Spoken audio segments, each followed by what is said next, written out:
আপন ঘর ততক্ষণ পর্যন্ত আপন না, যতক্ষণ না পর্যন্ত ঘরের সব মানুষ তোকে আপন করে নেয়। সবই ঠিক আছে, কিন্তু তোর আব্বা তো কোনোভাবেই মেনে নিতে পারছে না। ঠিক মতো পড়াশোনা করবে, ঠিক আছে? আচ্ছা। কোনো দুষ্টুমি করবে না। আসসালামু আলাইকুম।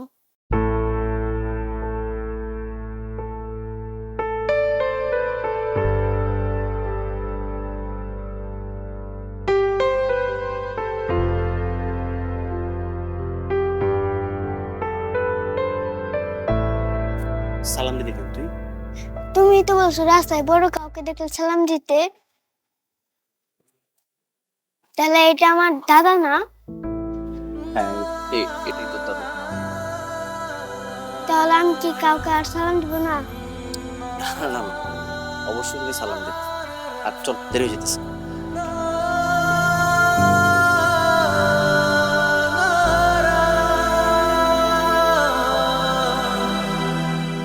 যাক, অবশেষে আপন ঘরে প্রবেশ করল। আপন ঘর,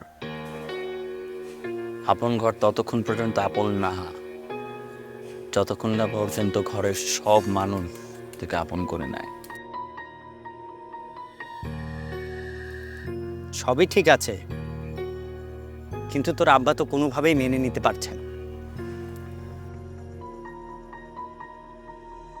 আমি আব্বাকে ছুঁয়ে দেখি না কত বছর জানিস? 6 বছর। 6 বছর অনেকের কাছে এক পলকেই কেটে যায়। এই তো আমার না কাটছেই। আমি আব্বাকে দেখছি, আব্বার ঘ্রাণ পাচ্ছি, আব্বার শব্দ শুনছি, কিন্তু তাকে আমি ছুঁয়ে দেখতে পারছি না।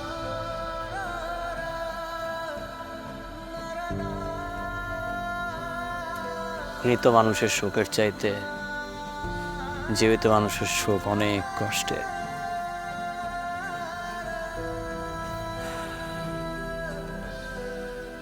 আমার আর আব্বার দূরত্ব খালি চোখে এক ফ্লোরের হলেও আসলে আমাদের দূরত্ব সহস্র পথের। আমি জানি না আদৌ এই দূরত্ব ঘুচবে কি না। চিন্তা করিস না, আগে তো দূরে থাকতি, এখন তো অন্তত বাড়িতে উঠতে পেরেছিস। ফিজিক্যাল দূরত্ব যেহেতু ঘুচেছে, মানসিক দূরত্ব ঘুচে যাবে, দেখিস। I wish. তোর তো তাও সৌভাগ্য, বাবাকে কাছের থেকে দেখতে পাচ্ছিস, বাবার কণ্ঠস্বর শুনতে পাচ্ছিস। আমার তো বাবার চেহারাটাও মনে নেই, বাবা দেখতে কেমন ছিল তাও জানি না। শুধু মায়ের কাছে শুনেছি বাবার নাকি অনেক অল্প বয়সে চুল পড়ে গিয়েছিল। দোস্ত, আমাকে কিছু টাকা দিবি? হঠাৎ টাকা দিয়ে কি করবি?